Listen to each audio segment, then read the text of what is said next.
तुम बता सो बता। अंत समय में जैसी जिसका चिंतन होता है, जैसी जिसकी मति होती है लास्ट टाइम में, वही बल उसको प्रकट करके उसी में जाके प्रवेश कर जाता है। तो आप वही तो अंत समय में जाने की प्रक्रिया बनाने वाले हो, दूसरा कोई नहीं।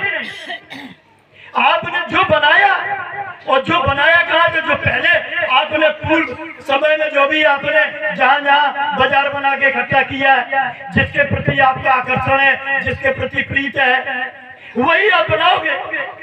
जब शरीर का अंतकाल होगा उस समय कहते हैं कि कितना भी शरीर को बीमार हो, लेकिन उस समय परमात्मा उसे बीमारी रहित करता है। क्यों?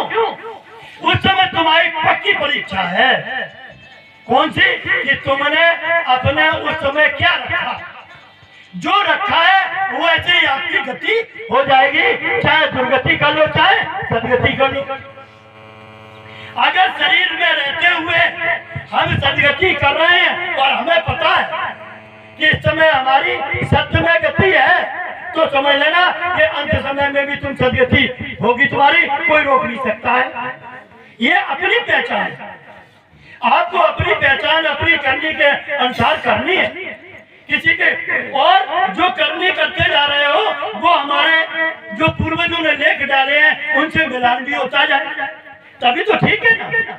और करनी भी कर रहे हैं, मिलान भी नहीं होता है, तो इसका मतलब है कि जो मार्ग में चल रहा हूँ वो मार्ग में कहीं कमी है, या तो वो मार्ग नहीं मिला, और मार्ग मिला तो मेरे चलने में कहीं कमी है।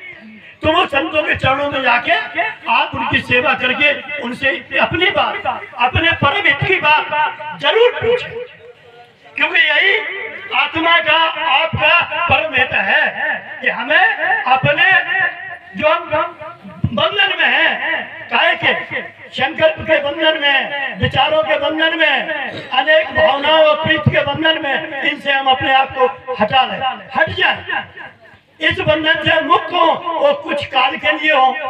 अगर कुछ काल के लिए संत जिस समय दया करते हैं तो उस समय आप कुछ काल के लिए जगत से बिल्कुल दूर हो। जगत की कोई भी आपके पास संकल्प और कोई भी वासना, कोई भी आकार, कोई भी गुण उस समय नहीं होता है। जब उस स्थिति में आपको पहुंचाता है, फिर हमारा पहुंचने का काम रह गया। तो ये तत्काल अनुभूति देते हैं। संत के गुर में वो बल है कि अगर गुर का संत ने अमल कराया तो उसी क्षण आपको ये अनुभूति मिलती है, फिर कहाँ कसर रह गई। जब मुझे कहते हैं उमा सुनो यह अनुभव अपना, सत्य हरि भजन जगत सब सपना, तो ये जब अनुभूति तुम्हारे अंदर तुम्हें पैदा हो गई है तो अब बताइए फिर कहाँ रह जाता है कि हमें मिल गया मार्ग। लेकिन फिर भी अगर विश्वास नहीं होता है तो आप उसको करिए, करने में आ जाएगा। जब खुद ये भी भ्रम हो जाता है कि अरे गुरु महाराज ने तो किया था, पता नहीं उन्हें कौन सो जादू कर दो तो हटो, अब हमें नहीं हो रहा। ठीक है, आप करिए, और उनसे मिलने के लिए अंदर से जिज्ञासा रखो कि हाँ गुरु जी कब मिले, गुरु जी कब मिले, हम उनसे पूछें। ये जो जिज्ञासा जिसके अंदर पैदा हो जाती है उसकी उन्नत है, कोई रोक नहीं सकता। हमारी जिज्ञासा कहाँ होती है? अपने गुरु महाराज से मिलने की, और उनसे अपने उद्धार और अपने संकल्प रहित शांति अवस्था पाने के लिए कोई बात पूछने की। कोई बिल्ला करने वाला ही पूछता भी है, नहीं तो पूछता भी नहीं। आए गुरु महाराज की सेवा की, और आज तो मेरे ऐसे उन्होंने धन की सेवा ही सेवा समझे, धन दे दो बस हो गए। धन की सेवा हमारे गुरु जी कहते थे। एक बार मैंने उनकी सेवा जो भी गुरु महाराज के पैसे होती है खुद कभी नहीं कर सकता है, तो उन्होंने कहा था ये धन की सेवा सेवा नहीं है। सेवा क्या है? संत सदगुरु के वचन का अमल, ये सेवा है।